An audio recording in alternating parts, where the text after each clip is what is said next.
We have got a super interesting day here, guys.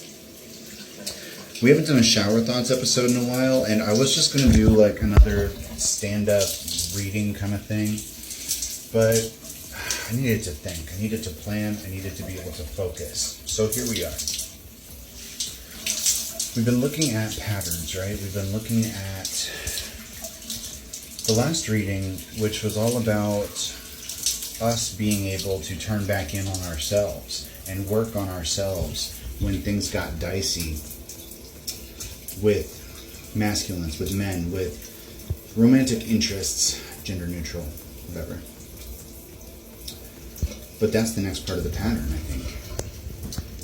Because we'd go through this cycle where we would get interested, we would put energy into something, and they just couldn't admit their feelings or be honest about anything. And we would wind up in this chaser energy where we're like, I know you actually like me. I know you have feelings for me. I know you're attracted to me. So, like, what the fuck is going on? And you push for clarity, and they either lash out or shut you down. And, like, even if it's totally dishonest, you'd be sitting there like, what the fuck is going on? And going through all this emotional turmoil. And we're not doing that anymore. We haven't done that in quite a while. And we're at this point now where we've cleared the board. Our spirit's cleared the board, really. There's no masculines in our energy right now. And there was an energy all morning of like sadness, I guess. I think it was grief. I think it was just a mirroring of that energy, that bubble up that we needed to be able to process real quick. And at first I wasn't really sure why. But then it all started to make sense. Because after we go through this emotional turmoil, after we go through this grief or this distraction or, you know, whatever, then we focus back in on us. And we're like, okay, well, what am I doing? You know, like, I don't need a man right now. I need to focus on myself. So you do. And there was a reading that I did just recently, probably within the last week, where the analogy, I think it was on the pink moon, the pink full moon. And the analogy that we had was that there was a wheel. We were on a wheel that was spinning and spinning faster and faster and starting to smoke.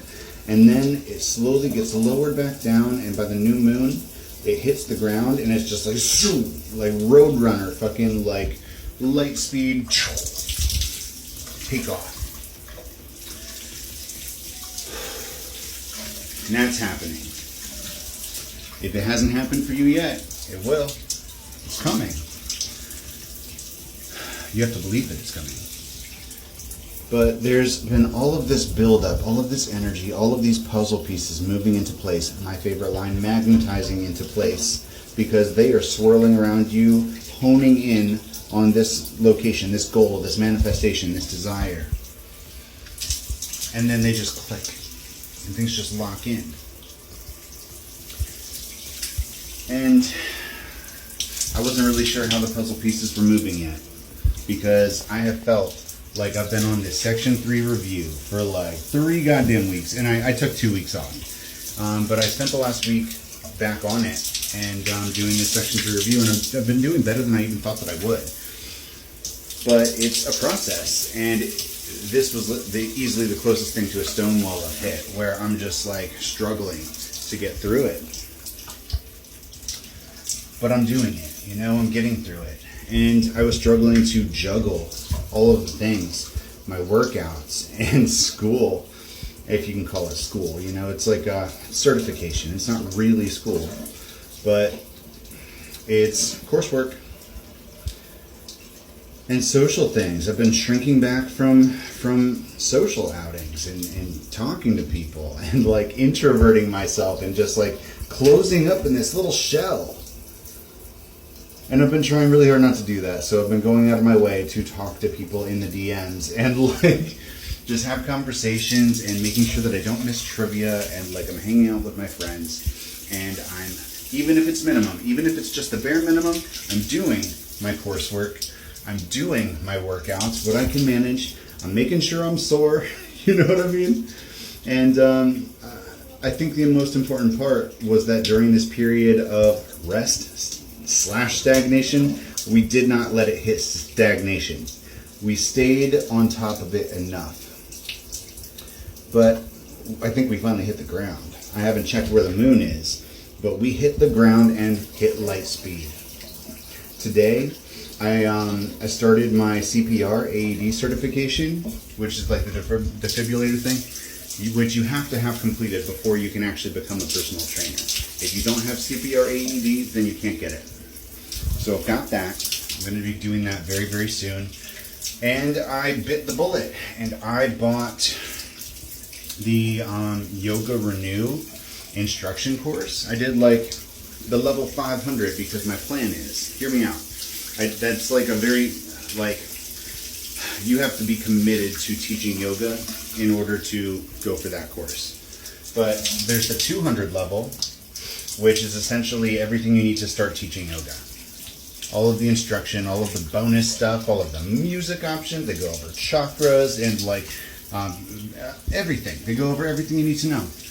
And then the 300, which is the next level, is deepening all of that information and expanding everything. So what you do, once you become once you become certified as a personal trainer, every 2 years you have to do like continued education credits, right?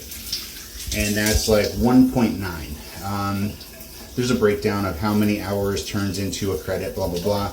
But CPR is like 0.1 credits. And then the Yoga Renew course for the level 200 is 1.9.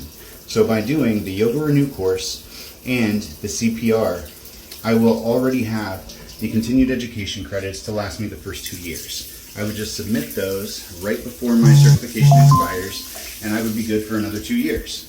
But then the level 300 yoga instruction stuff is another 1.9. And so I would just have to get my CPR re-upped and do the level 300 in 2 years, and I'm good for the next 2 years, you know? So as of right now, I have everything I need to stay certified for the next 4 years.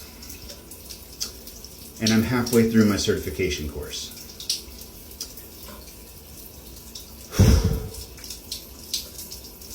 And I didn't see that happening today.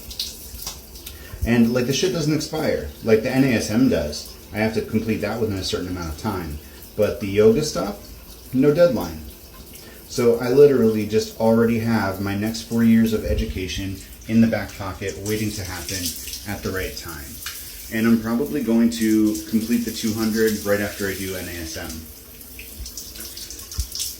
But the reason I chose to do yoga instead of nutrition was because I've been looking a lot into what you can do with a nutrition certification.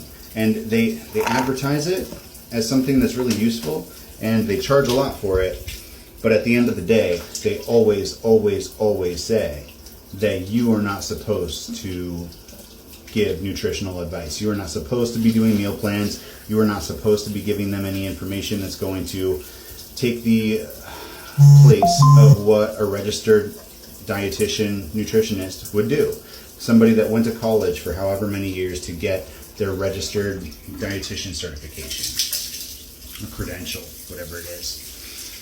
So why would I spend another, $600 on a nutrition coach certification if they are going to tell me that the only thing that I can do is I can teach you the food label, I can teach you how ingredients work, I can teach you about macro and micronutrients, I can teach you about caloric deficits, but I'm not allowed to recommend a drastic cut. And a drastic caloric deficit is whatever somebody feels like is drastic.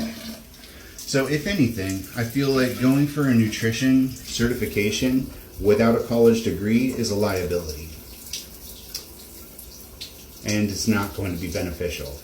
Aside from using it for continued education, not much merit to it. So I'm just going to do personal training.